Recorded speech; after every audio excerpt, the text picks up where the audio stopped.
In January 1959, 9 experienced Soviet hikers ventured into the Ural Mountains of Russia. They were skilled. They were prepared. They had done this before. They were never seen alive again. When rescuers finally found their camp weeks later, what they discovered made no sense. The tent had been torn open from the inside. The hikers had fled into minus 30-degree temperatures, wearing nothing but their socks and underwear. Some had suffered catastrophic internal injuries, fractured skulls, broken ribs, with no external wounds to explain them. One of the women was missing her tongue.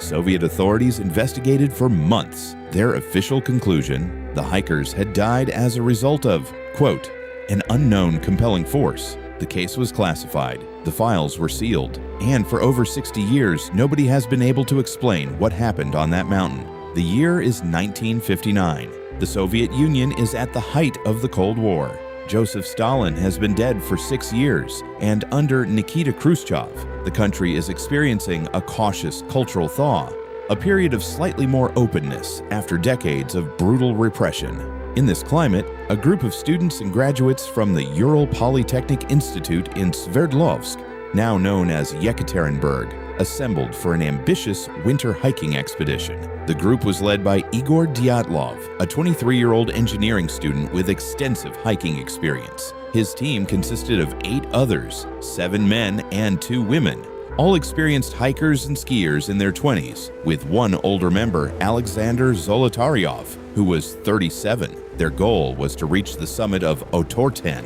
a mountain deep in the northern Ural Range, in a remote region inhabited by the indigenous Mansi people. The route was classified as a Category 3 difficulty, the highest level, but the group was more than capable.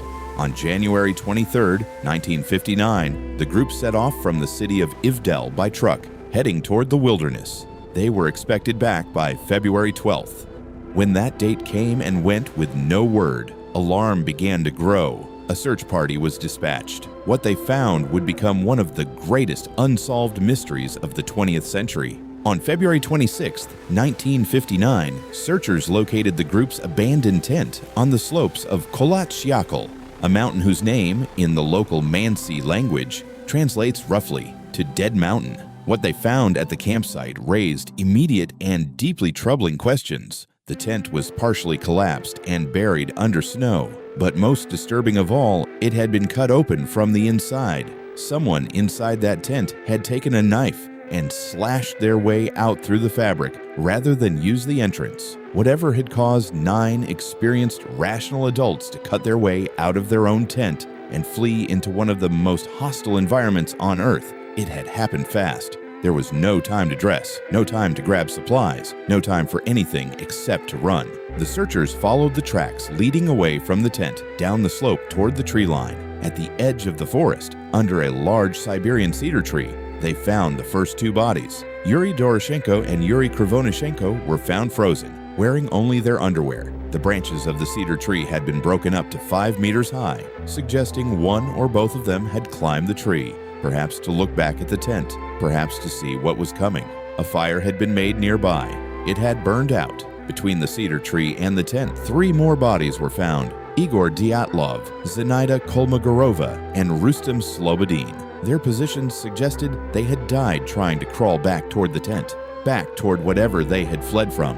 The remaining 4 members of the group were not found until May, when the melting snow revealed them in a ravine some distance from the cedar tree. And this is where the case went from deeply strange to truly terrifying. The 4 hikers found in the ravine in May had not simply frozen to death. Nicholas Thibault Brignolel had suffered a massive skull fracture, the kind of injury, according to forensic experts, consistent with extreme force, the kind of force you might experience in a serious car crash. Lyudmila Dubinina and Alexander Zolotaryov had suffered multiple broken ribs, bilaterally on both sides. Again, catastrophic internal force, and yet no external wounds.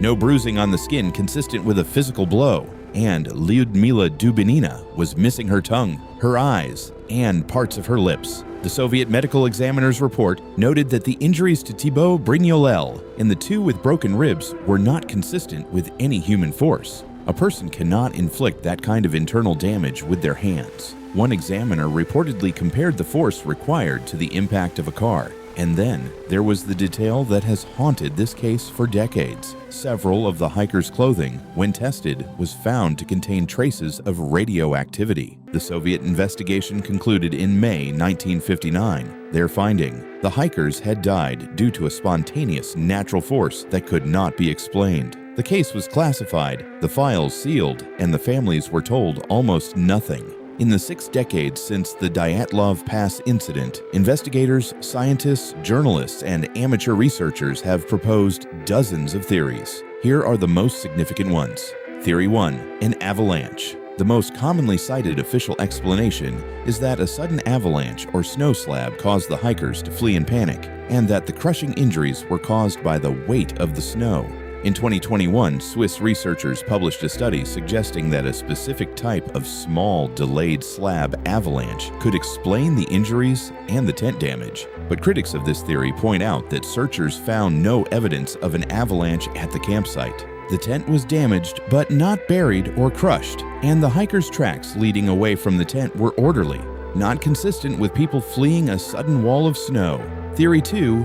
Infrasound. Some researchers have proposed that the group may have been affected by infrasound, low-frequency sound waves that can be produced by wind moving over certain mountain terrain. Infrasound at certain frequencies is known to cause panic, disorientation, and even hallucinations in humans. This could explain the sudden, irrational flight from the tent, but it doesn't explain the catastrophic physical injuries.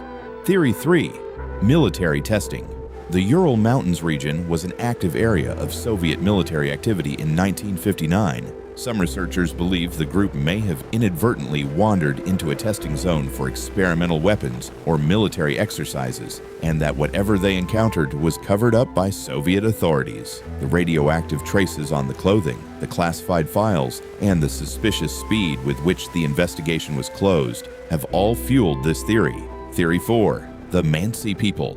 Early in the investigation, local Mansi indigenous people were suspected of attacking the group, possibly over territorial disputes. This theory was quickly dismissed. The Mansi had no history of violence, and the injuries were inconsistent with a human attack. Theory 5. Something else entirely.